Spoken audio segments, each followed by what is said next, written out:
আমরা হলাম এই পৃথিবীর সবচেয়ে বেশি আইকিউ থাকা জীব, যা এই পৃথিবীর অন্যান্য প্রজাতির মধ্যে দেখতে পাওয়া যায় না। আমরা এত পরিমাণ বুদ্ধিজীবী এবং আমাদের বুদ্ধি এতটাই হাই।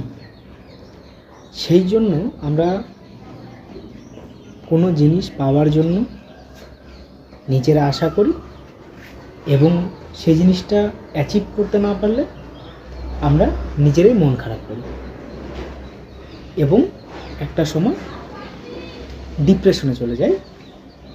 এবং এই যে ডিপ্রেশনের মধ্যে শেষ পরিণতিটা আমাদের জীবনের শেষটুকু দিয়ে করতে হয়।